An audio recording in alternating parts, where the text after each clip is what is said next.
This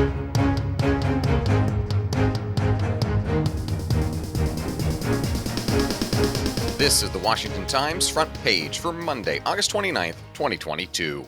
Thanks for starting your week with us. I'm George Gerbo. 2 American warships sailed through the Taiwan Strait this weekend for the first time since House Speaker Nancy Pelosi's visit to Taiwan earlier this month.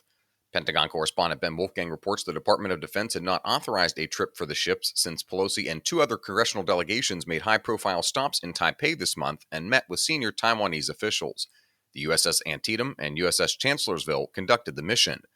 China claims the self-ruled island as part of its sovereign territory, but U.S. Navy ships regularly traverse the waterway to reinforce U.S. claims that the strait is open to all international traffic. Those voyages became more frequent under former President Trump and have continued under President Biden.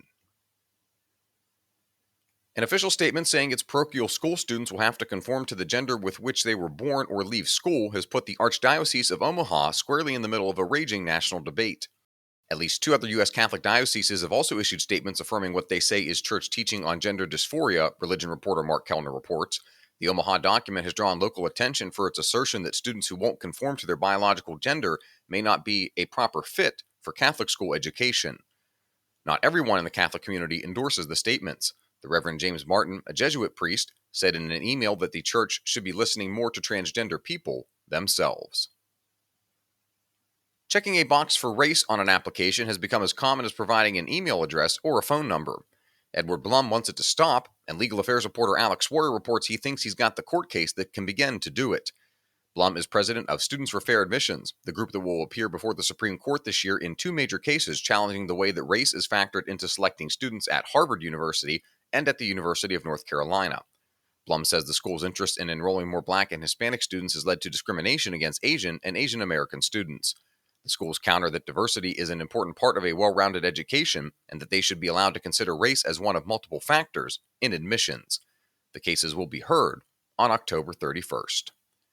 You can read all of these stories at washingtontimes.com/front page. You can also find our entire lineup of news, commentary, and sports podcasts at washingtontimes.com/podcasts. Newly released transcripts from a deposition show former IRS official Lois Lerner claimed to have little knowledge of the Tea Party movement and what it stood for, even as she oversaw the agency's scrutiny of those groups' applications for nonprofit status. Stephen Dinan reports in her 2017 testimony, Lerner portrayed herself as a cog in the machine trying to figure out how to process cases efficiently. She brushed aside an email to colleagues about joining a pro-Obama group ahead of the 2012 election as a joke and defended critical remarks about the Republican Party. She said she made those in her personal capacity and that it didn't affect her official work. In the ensuing years, the IRS officially apologized for wrongly targeting groups, and the government agreed to a multi-million-dollar settlement with Tea Party groups. Earlier this year, a judge gave the approval for the release of depositions from that case.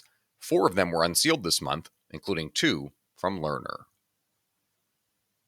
And finally, some lingering questions have been answered with the Justice Department's release of the search warrant of former President Trump's Mar-a-Lago home. Still, many questions remain unanswered. Jeff Murdoch breaks down what is known and what questions remain. FBI agents obtained a search warrant for the property after they recovered 184 classified documents in 14 out of the 15 boxes Trump sent to the National Archives after they were stored at Mar-a-Lago. Some of the documents, according to the affidavit, were marked HCS, a category of highly classified government information. Others were related to the Foreign Intelligence Surveillance Court, which monitors threats from foreign agents, and other material that could be used to the injury of the United States. Find all of today's front page stories at washingtontimes.com/front page or on the Washington Times app, and find us wherever you get your podcasts. Just search Washington Times in any major podcast app. You can also find us on Twitter and Instagram at Wash Times for breaking news, sports, commentary, and more. For the Washington Times, I'm George Gerbo.